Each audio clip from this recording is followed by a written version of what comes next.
আসসালামু আলাইকুম।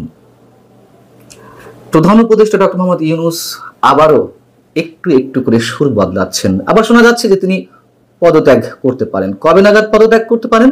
যদি কিনা নির্বাচনে সত্যি সত্যি তার যে দল এনসিপি এবং জামায়াতে ইসলামী অংশগ্রহণ না করে, তাহলে তিনি পদত্যাগ করতে পারেন। এখন এই পদত্যাগ করতে পারেন, এটি কি তার হুঁশিয়ারি থাকবে, এক ধরনের হুমকি, আমি পদত্যাগ করলাম বা করব, নাকি সত্যি সত্যি করবেন আমরা জানি না। যদিও তার পদত্যাগে আমাদের কিছু যায় আসে না। এখন এই বিষয়টি আলোচনায় এসেছে কিভাবে? এবি পার্টির সাধারণ সম্পাদক ব্যারিস্টার আসাদুজ্জামান ফুয়াদ একটি টেলিভিশন টক শোতে মন্তব্য করেছেন যে এনসিপি এবং জামাত ইসলামী যদি নির্বাচন না যায় তাহলে তিনি পদত্যাগ করতে পারেন বা হুমকি দিতে পারেন। তার এই ধরনের হুমকি বা নাটকটি এর আগে আমরা দেখেছি। যেহেতু এনসিপি এবং জামাত ইসলামী একই সুরে তারা বলে আসছে, ঘোষণাপত্র তাদের মনোপুত হয়নি, বা বিচার এবং সংস্কার যদি দৃশ্যমান না হয় এবং মৌলিক সমস্যাগুলো যদি না হয়, তাহলে তারা নির্বাচনে যাবে না। এবং ফেব্রুয়ারিতে তারা প্রধান উপদেষ্টা যে একটি সম্ভাব্য সময়সীমা ঘোষণা করেছেন, সেটিও তারা অ্যাকসেপ্ট করছে না। তো এইসব জায়গা থেকে হতে পারে আমরা ডক্টর মোহাম্মদ ইউনূসের নাটক দেখে দেখে অভ্যস্ত, এবং তিনি যে সুর চেঞ্জ করেছেন নির্বাচন নিয়ে, সেটিও একটু বলি আপনাদেরকে।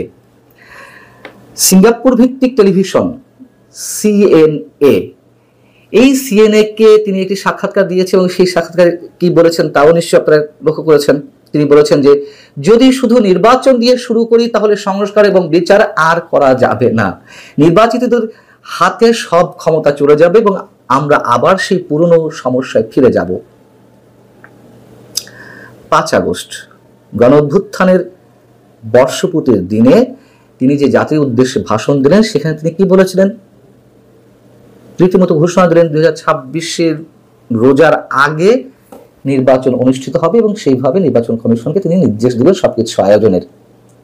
এবং ওই সময় আমি মন্তব্য করেছিলাম, 13ই জুন লন্ডন বৈঠকে তারেক রহমানের সঙ্গে ডক্টর মোহাম্মদ ইউনূসের যে বৈঠক হলো, তারপরে যে যৌথ সংবাদ সম্মেলন বিএনপি এবং সরকারের পক্ষ থেকে, সেখানে সরকারের জাতীয় নিরাপত্তা উপদেষ্টা ডক্টর খলিলুর রহমান বলেছিলেন, মৌলিক সংস্কার করার পরে এবং বিচার দৃশ্যমান হওয়ার পরে, মানে এগুলো যদি হয় তাহলে ফেব্রুয়ারিতে নির্বাচন। ইফ বাট কিন্তু ইত্যাদি ইত্যাদি তার সাথে ছিল, সেখানেও আমরা সংশয় প্রকাশ করেছিলাম। বিএনপি তাতেই ডগমগ খুশিতে। পরবর্তীতে কি হলো? সরকারের কর্তা ব্যক্তিরা, প্রধান উপদেষ্টা, প্রেস সচিব থেকে শুরু করে আরো সবাই এই একই ঢোল বাজাতে লাগলেন। আর বিএনপির পক্ষ থেকে একেবারে নির্দিষ্ট করে বলা হলো, হ্যাঁ প্রধান উপদেষ্টা বলেছেন যে ফেব্রুয়ারিতে নির্বাচন হবে। আসলে তা বলেননি, যেটা সত্য কথা, কিন্তু বিএনপি তাতেই খুশি। আচ্ছা, খুশি হওয়ার পরে বিএনপি সরকারের একচেটিয়া সমর্থন দিয়ে যাচ্ছিল, এবং 5 আগস্টে তিনি এ ধরনের কোনো শব্দ উচ্চারণ করলেন না। জাস্ট 10 দিনের মাথায় এসে 15ই আগস্ট আমরা যেটা জানতে পারলাম যে তিনি সিএনএ কে বক্তব্য দিয়েছেন। এবং এর মধ্যে আবার জাতীয় ঐকমত্য কমিশনের মেয়াদ বাড়ানো হয়েছে, ঐকমত্য প্রতিষ্ঠা হয়নি, কিভাবে জুলাই সনদ বাস্তবায়ন হবে বা এর আইনগত ভিত্তি থাকবে কিনা। সিএনএ কে তিনি আবার বলছেন, খেয়াল করুন, নির্বাচন যদি বৈধ না হয় তাহলে তো আয়োজনের কোনো অর্থ নেই। আহা, এই কথার অর্থ কি? নির্বাচন যদি বৈধ না হয়, বৈধ বলতে তিনি কি বোঝাচ্ছেন? আমাদের এত সংস্কারের প্রয়োজন নেই, নেই, একটা নির্বাচন দিন, এটি অনিবার্য এখন এই মুহূর্তে। বৈধতার সংজ্ঞা তিনি কিভাবে দিবেন? একটা অবাধ, সুষ্ঠু, নিরপেক্ষ নির্বাচন, অংশগ্রহণমূলক নির্বাচন, সেটি তো সম্পূর্ণ বৈধ একটি নির্বাচনের রূপ নেয়। এখন তিনি কি আওয়ামী লীগের অংশগ্রহণের কথা বলেছেন, ইঙ্গিত দিতে চেয়েছেন? অবশ্যই অংশগ্রহণমূলক নির্বাচন ছাড়া সেটি আসলে কোনো ন্যায়সঙ্গত ভিত্তি থাকে না, তার তো আর দেওয়ার কথা নেই, তাই না? মানে সেই সাহসটা তার নেই যে আওয়ামী লীগকে নিয়ে নির্বাচন তিনি করতে চান, সেই মনোভাব প্রকাশ ঘটাবেন।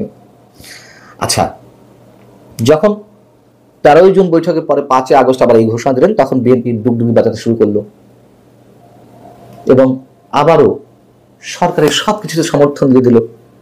যখন সরকারের একাধিক উপদেষ্টা কিংবা কারো কারো মতে 8 উপদেষ্টার ভয়ঙ্কর সব দুর্নীতির অভিযোগ রয়েছে, প্রমাণপত্র রয়েছে, এমন সব আলোচনায় এলো, তখন বিএনপি বলল, না, সততার সঙ্গে সরকার কাজ করছে, এই সরকারের সবাই সৎ। বিএনপি এমনভাবে তাদের বক্তব্য উপস্থাপন করলো যেন এই সরকার পুত পবিত্র। এখন ডক্টর মোহাম্মদ ইউনূস যে কথাবার্তাগুলো বলছেন, যে আশ্বাসগুলো দিচ্ছেন, তার প্রতি অন্তত দেশের বড় একটি অংশের কোনো ধরনের কোনো আস্থা নেই, কোনো ধরনের সমর্থন নেই, ভরসা নেই। এই যে যেমন 5 আগস্ট থেকে 15 আগস্টের মধ্যে 10 দিনের মাথায় তার সুর চেঞ্জ করে ফেললেন। শুরু থেকে বলে আসছি, নির্বাচন এই সরকারের অধীনে হবে না, অথবা এই সরকার দিবে না, শুরু থেকে একেবারে বলে আসছি। কিন্তু বিএনপি সেই বক্তব্য, মানে প্রধান উপদেষ্টা এইসব বক্তব্যকে সামনে রেখেই তারা সামনে এগোতে যাচ্ছে। এবং এর সাথে আরো একটা কথা বলে রাখি, আগেও বলেছি, আইন শৃঙ্খলা পরিস্থিতির যে অবস্থা, এটি আরো মানে চরম অবস্থায় যাবে, আরো খারাপ হবে।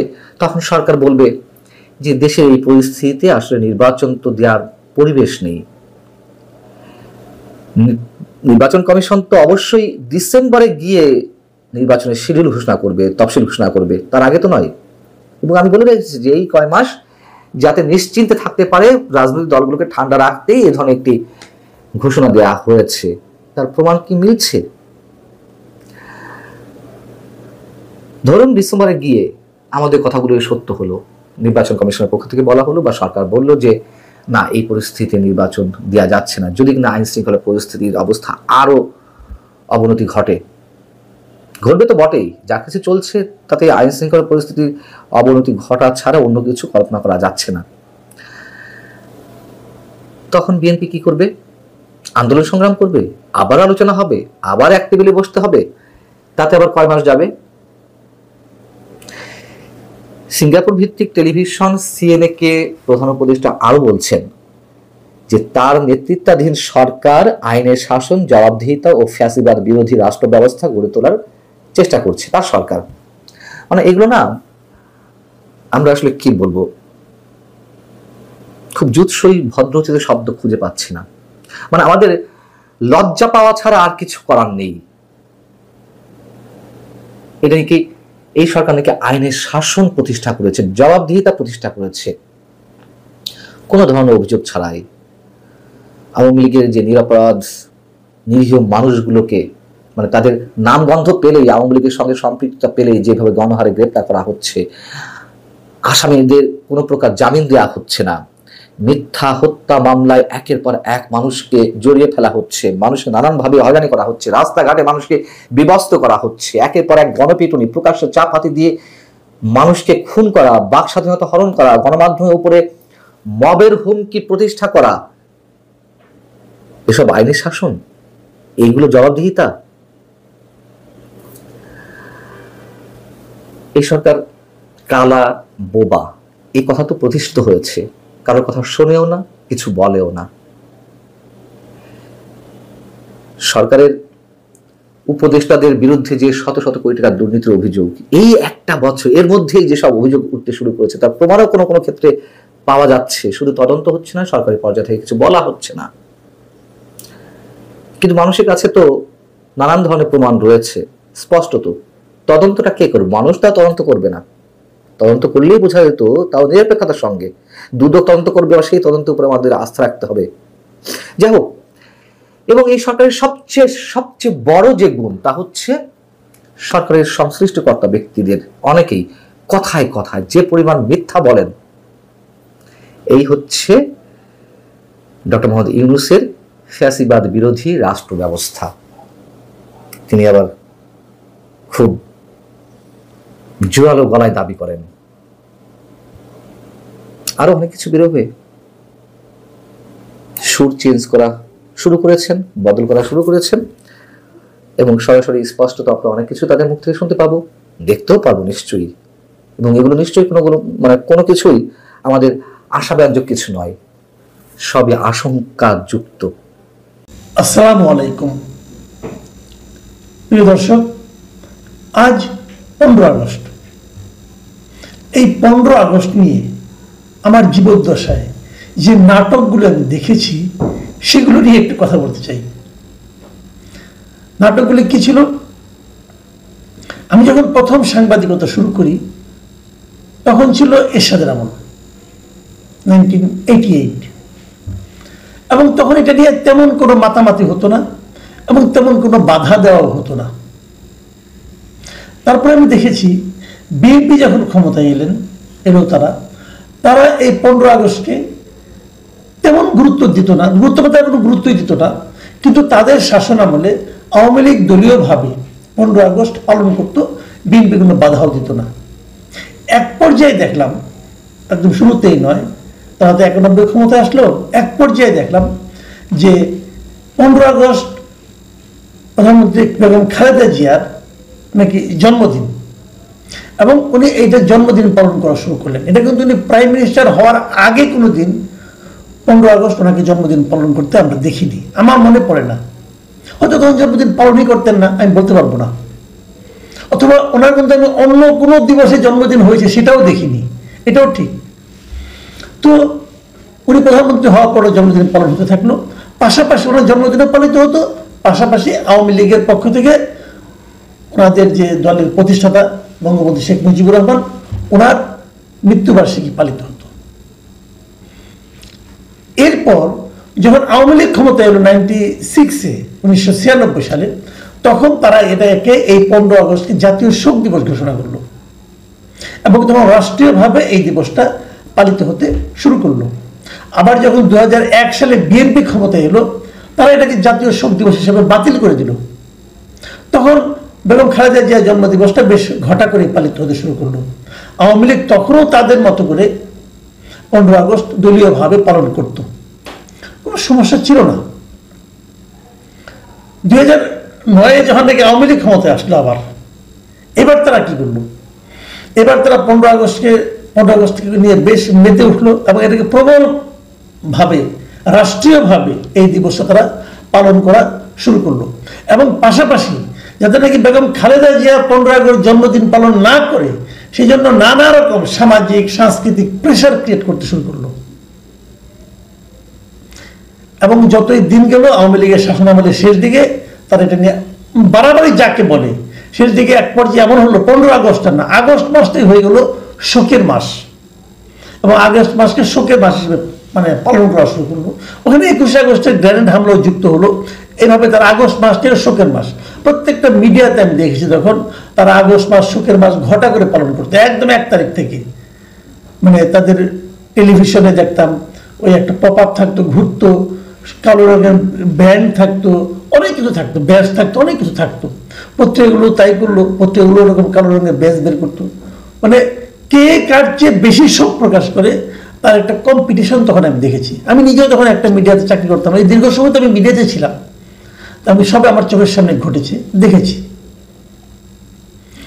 গত বছরের অগাস্টের 5 তারিখে যেই মাত্র না আওয়ামী লীগ সরকারের পতন ঘটলো, শেখ হাসিনা ভারত চলে গেলেন, আওয়ামী লীগ সরকারের নেতৃবৃন্দ যারা সবাই পালিয়ে গেলেন, নতুন একটা গণ আন্দোলনের মাধ্যমে নতুন একটা সরকার আসলো, তার দায়িত্ব নেওয়ার 8 তারিখে সরকার দায়িত্ব নিল, দায়িত্ব নেওয়ার পরের সপ্তাহেই তো 15 আগস্ট। সেই 15 আগস্টে কি হবে? সরকার সমস্ত পলিটিক্যাল পার্টিকে ডেকে ডেকে জিজ্ঞাসা করলো 15 আগস্টে কি করতে চায় তারা, এবং সবার কাছ থেকে একজনের মৌন সম্মতি লাভ করার পর তারা 15 আগস্ট পালন তো হলোই না, কাউকে করতেও দিল না, এবং এক পর্যায়ে তারা জাতীয় শোক দিবস হিসাবে 15 আগস্টকে বাতিল করে দিল। এবং সর্বশেষ দেখলাম এবার প্রধান উপদেষ্টা press secretary mister Shafiqul Alam উনি বললেন 15 আগস্ট মাসের আর সব দিনের মতো যে কোনো একটা দিন, এভাবে উনি 15 আগস্টকে মূল্যায়ন করলেন। আসলে মূল্যায়নে কিছু না, 15 আগস্টে কি ঘটেছিল এই জিনিসটা আমরা আরেকবার একটু রিক্যাপ করি, ছোট করে বলছি। এই দিন ওই সময় 1975 সালের 15 আগস্টে ওই সময় যিনি বাংলাদেশের রাষ্ট্রপ্রধান ছিলেন, সরকার প্রধান ছিলেন বঙ্গবন্ধু শেখ মুজিবুর রহমান, উনি 32 নম্বর থাকতেন ধানমন্ডিতে, ওনাকে সপরিবারে হত্যা করা হয়। এবং হত্যা করার পেছনে কারণ দেখানো হয় যে উনি 72 সালের দায়িত্ব নেওয়ার পর থেকে 75 পর্যন্ত এই 3.5 বছরে দেশটাকে দুর্বিষহ একটা অবস্থায় পৌঁছে দিয়েছিলেন। দেশটা অর্থনৈতিকভাবে পঙ্গু হয়ে গিয়েছিল, মানুষের জীবনযাপন কঠিন হয়ে গিয়েছিল এবং সর্বোপরি তার বিরুদ্ধে অভিযোগ ছিল উনি নাকি দেশটাকে ভারতের কাছে প্রায় বলতে গেলে বিক্রি করে দিয়েছিলেন অথবা ভারতের করদ রাজ্যে পরিণত করেছিলেন। এবং এই সঙ্গে উনি গণতন্ত্রকে গলা টিপে হত্যা করেছেন, বাকশাল কায়েম করেছেন, সমস্ত মানুষের বাক স্বাধীনতা নষ্ট করার জন্য উনি সমস্ত পত্রিকা বন্ধ করে দিয়েছেন, মাত্র 4টা পত্রিকা রেখে। এই সমস্ত অনেক ধরনের কথাই তার বিরুদ্ধে অভিযোগ করা হয়। এই অভিযোগগুলো একেবারে ভিত্তিহীন, আমি কিন্তু তা বলবো না। এই অভিযোগ যখন তার বিরুদ্ধে উত্থাপন করা হয়, এগুলিকে আপনি খণ্ডন করতে পারবেন না। এগুলি ঘটনা কিন্তু অসত্য নয়, আমি নিজেও বলছি অসত্য নয়। কিন্তু এইগুলি সত্যতা মেনে নেওয়ার পরেও বঙ্গবন্ধুর জীবন তো 72 থেকে শুরু হয়নি, বঙ্গবন্ধুর জীবন আরো আগের থেকে শুরু হয়েছে। এবং আমাদের স্বাধীনতার আগের থেকে উনি কিন্তু বঙ্গবন্ধু হিসেবে মানুষের কাছে পরিচিত। তাকে সেই সম্মানটা দেশের মানুষ দিয়েছিল বলেই তাকে সবাই এই নামেই ডাকত। এবং এই নাম ধারণ করে উনি কিন্তু আমাদের স্বাধীনতা যে সংগ্রামটা হয়েছে, এই সংগ্রামের সময়, যুদ্ধের সময় তাকে লোক এইভাবে সম্মান করত। এবং আমাদের আজকে যে স্বাধীন একটা দেশ পেয়েছি, এই আন্দোলনটা হয়েছে বঙ্গবন্ধু শেখ মুজিবুর রহমানের নামে। ওই সময় যারা মুক্তিযুদ্ধ করেছেন তারা জানতেন। বঙ্গবন্ধুকে অ্যারেস্ট করে নিয়ে যাওয়া হয়েছিল পশ্চিম পাকিস্তানে, তৎকালীন পশ্চিম পাকিস্তানে। পাক বাহিনীর লোকেরা, পাকিস্তান শাসক যারা ছিল ইয়াহিয়া খান, তারা ওনাকে অ্যারেস্ট করে নিয়ে গিয়েছিলেন। এবং এই যুদ্ধের 9 মাসই উনি ওখানে বন্দী অবস্থায় ছিলেন। আপনি যদি বলবেন উনি কোনো ভূমিকা রাখেন না, কিন্তু একটা কথা আপনারা বলেন, এই সময় যদি লোকে জানতো যে বঙ্গবন্ধুর মৃত্যু হয়েছে, তাহলে মানুষ কিন্তু একদম যারা মুক্তিযুদ্ধ করেছিল সেই মুক্তিযুদ্ধ শেষ পর্যন্ত সফল হতো কিনা আমার সন্দেহ আছে। সবাই কিন্তু ওনাকে সামনে রেখে, ওনার নাম, ওনার কর্মকে হৃদয়ে ধারণ করে সবাই কিন্তু মুক্তিযুদ্ধ করেছেন। সেই হিসেবে আমি বলবো বাংলাদেশের মুক্তিযুদ্ধের যে মহানায়ক উনি বঙ্গবন্ধু শেখ মুজিবুর রহমান। তারপর অনেক কিছু ঘটেছে, উনি শাসক হিসেবে ব্যর্থ ছিলেন, এটা আমি নিজে মনে করি। কারণ ওনার আমলে 74 সালে দুর্ভিক্ষ হয়েছিল। আমি তখন 8ম শ্রেণীতে পড়ি, আমার অনেক কিছু মনে আছে। সেই দুর্ভিক্ষের সরাসরি ভুক্তভোগী আমার পরিবার। আমরা অনেক বেলা না খেয়ে থেকেছি, আমরা আটার জাউ খেয়ে জীবনযাপন করেছি আমি নিজে। কাজে অন্যদের কাছ থেকে আমার শূন্য কথা বলতে হবে না। আমি দেখেছি বঙ্গবন্ধুর কুশাসন সাধারণ মানুষের মধ্যে কি বিপর্যস্ত করে তুলেছিল মানুষের জনজীবন, সেটা আমি দেখেছি ভাই। আমাদের জীবন ছিন্ন ভিন্ন হয়ে যাচ্ছিল প্রায়। তো সেগুলো আমি দেখেছি। তার যে কুশাসন, সেজন্য আমি মনে করি এই 75-এর 15 আগস্টে এই অভ্যুত্থান না ঘটলেও 2 দিন আগে অথবা পরে ওনাকে যেতে হতো। কিন্তু তাই বলে ওনার কুশাসনের কারণে 75-এ যে হত্যাযজ্ঞ, একটা পরিবারে যে বঙ্গবন্ধু পরিবারকে, তার পরিবারের শিশুকে, নারীকে, নববধূকে, প্রেগনেন্ট মহিলাকে যে নির্বিচারে হত্যা করা, এটাকে জাস্টিফাই করা যায় না, কোনো অবস্থাতেই জাস্টিফাই করা যায় না। অনেকে বলবেন এটা কোলেটারাল ড্যামেজ, বলতে পারেন ভাই, আমি এটাকে জাস্টিফাই করতে পারি না। কাজেই 15 আগস্টকে গ্লোরিফাই করার কোনো সুযোগ নেই। এখন কি হচ্ছে, যারা বঙ্গবন্ধুকে ভালোবাসেন তারা কি 15 আগস্টে বঙ্গবন্ধুর জন্য একটু শোক প্রকাশ করতে পারবেন না? পারবেন না। আমাদের বর্তমান প্রেস সেক্রেটারি বলেছে যদি কেউ এরকম শোক প্রকাশের কর্মসূচি নেয় তার বিরুদ্ধে আইনানুগ ব্যবস্থা নেওয়া হবে। কি হয়েছিল 15 আগস্টে আমরা কি দেখলাম আজকে সারাদিন? ওর সামনে ট্রাক রেখে উচ্চস্বরে সাউন্ড বক্স লাগিয়ে ডিজে পার্টি করা হয়েছে, গান বাজানো হয়েছে বঙ্গবন্ধুর 32 নম্বরের বাড়ির সামনে। বঙ্গবন্ধুর 32 নম্বর বাড়িটা গত বছর ভেঙে দেওয়া হয়েছিল, গত বছর ফেব্রুয়ারিতে। সেই ভাঙা বাড়ির সামনে গান বাজানোর দরকারটা কি? ঢাকা ইউনিভার্সিটিতে ডিজে পার্টি হয়েছে। আপনি শোক প্রকাশ না করেন, একটা মৃত্যুকে কেন্দ্র করে তো আপনি উল্লাস প্রকাশ করতে পারেন না। এটা এগুলো সভ্য কাজ হলো? বলুন আপনারা। হ্যাঁ, আমি মানি হাসিনা সরকারের পতনের পর বিভিন্ন জায়গায় বঙ্গবন্ধু স্কাল্পচারগুলো, বিভিন্ন জায়গায় বঙ্গবন্ধু ভাস্কর্যগুলো ভাঙা হয়েছে। সেই ভাঙাটা ছিল আমি মনে করি হাসিনার দুঃশাসনের, হাসিনার প্রতি যে ক্ষোভ, সেই ক্ষোভের বহিঃপ্রকাশ। আমি এটাকে অস্বীকার করবো না এবং সেটা নিয়ে আমি কোনো কথাও বলবো না। হাসিনা তার পিতাকে তুলতে তুলতে মানুষ থেকে মহামানব বানাতে চেয়েছিলেন, দেবতা বানাতে চেয়েছিলেন, এবং সেই অন্যায়ের জন্য প্রতিদান তারা মানুষ দিয়েছে তাকে। হাসিনাকে পালিয়ে যেতে হয়েছে। হাসিনা বঙ্গবন্ধুকে দেবতা বানাতে চেয়ে বঙ্গবন্ধুর ক্ষতি করেছেন। আর এখন বঙ্গবন্ধুকে নিচে নামাতে যে এরা যারা করছেন, এতে বঙ্গবন্ধুকে তারা আবার উপরের দিকে তুলে ধরছেন। দেখুন, হাসিনা কি করলো কি না করলো, তার কি কুশাসন, তার দায় আপনি বঙ্গবন্ধু শেখ মুজিবকে দিতে পারেন না, আমাদের স্বাধীনতার মহানায়ককে দিতে পারেন না, একদমই পারেন না। কিন্তু সেটাই এখন হচ্ছে। হাসিনার ক্ষোভ যে পড়ছে তার পিতার উপর, যে কার উপর, যিনি আজকের থেকে কত বছর আগে বলুন, 50 বছর আগে যিনি মারা গেছেন জাস্ট, আজকে তারা এই সমস্ত সিদ্ধান্ত দিচ্ছেন, তাদের জন্ম তখন হয় নাই। তো এটা কেন? এর মাধ্যমে আপনি প্রতিহিংসা প্রকাশ করছেন। প্রতিহিংসা কি জাতিকে অগ্রসর করতে পারবে? আজকে দেখলাম অনেক লোক ঢাকার বাইরে থেকে এসেছেন, বয়স্ক লোক, নারী এসেছেন, যারা বঙ্গবন্ধুকে ভালোবাসেন, তাদেরকে হেনস্থা করা হয়েছে। প্রেস সেক্রেটারি বলেছিল আইনানুগ ব্যবস্থা নেওয়া হবে। এই আইনানুগ মানে হলো হেনস্থা করা, সেটা বুঝতে পারলাম। অনেকগুলো ভিডিও দেখলাম আমরা সোশ্যাল মিডিয়ায়। এটা কোনো সভ্যতা নয়। আমি স্পষ্টভাবে দায়িত্ব নিয়ে বলতে চাচ্ছি, এটা সভ্যতা নয়। আপনি তাকে অপছন্দ করতে পারেন, আমার কোনো না নাই। কেউ যদি তাকে পছন্দ করে, কেউ যদি তাকে পছন্দ করে, তার মৃত্যুতে শোক প্রকাশ করে, আপনি বাধা দেবেন কেন? কোন আইনে বাধা দেবেন? কেউ শোক প্রকাশ করবে, কেউ শোক প্রকাশ করবে না, যার যার ব্যাপার। আমাদের দেশে আমাদের কালচার একটা আছে, পরম শত্রু যদি মৃত্যু হয়, তবু তার মৃত্যুতে কেউ আলহামদুলিল্লাহ বলে না। আমাদের বাবা মারা এগুলো আমাদের শেখায় নাই। যারা আজকে ডিজে পার্টি করছে, তাদেরকে এটা কে শিখিয়েছে? তার বাবা মা শিখিয়েছে? আমার মনে হয় না। তাদের মাথার মধ্যে রাজনীতির একটা প্রতিহিংসা পরায়ণ চিন্তা ঢুকিয়ে দেওয়া হয়েছে। এটা ঢুকে লাভ কি? এতে করে আপনি দেশকে অগ্রসর করতে পারবেন, আপনি প্রতিহিংসা চরিতার্থ করতে পারবেন। দেখলাম একটা পত্রিকা পড়লাম, একটা কমেন্ট পড়লাম বিবিসির একটা রিপোর্টে, যে সূর্য সেনা হলে একজন স্টুডেন্ট বলেছে যে প্রতি বছর অগাস্ট মাসে ছাত্রলীগের ছেলেরা তাদের উপর যেরকম টর্চার করতো, সেই টর্চারের প্রতিবাদ হিসেবে তারা আজকে করছেন। তো এটা করে আপনি তাদের পর্যায়ে নিজেকে নামাই নিয়ে গেলেন, তার সঙ্গে আপনার পার্থক্যটা কি থাকলো? আপনি আপনার পিতাকে জিজ্ঞাসা করে দেখেন, গ্রামে যে আপনার বাবা থাকে তাকে জিজ্ঞাসা করে দেখেন যে শেখ মুজিবের মৃত্যুর দিন আমরা ডিজে পার্টি করেছি, দেখবেন উনি খুশি হবেন না। এটা ভদ্রতা নয়।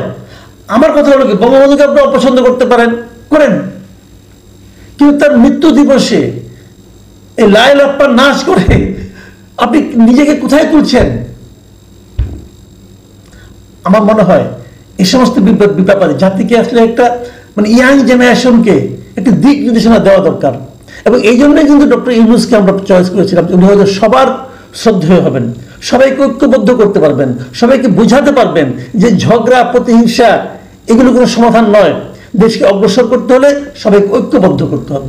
সেই ঐক্যের বাণী ওনার মুখে শুনতে চেয়েছিলাম, কিন্তু ওনার প্রেস সেক্রেটারি সেটাকে মারামারির পর্যায়ে নিয়ে গেছেন। খুবই আনফর্চুনেট, খুবই দুর্ভাগ্যজনক। প্রিয় দর্শক, এখন এ পর্যন্তই। আল্লাহ হাফেজ।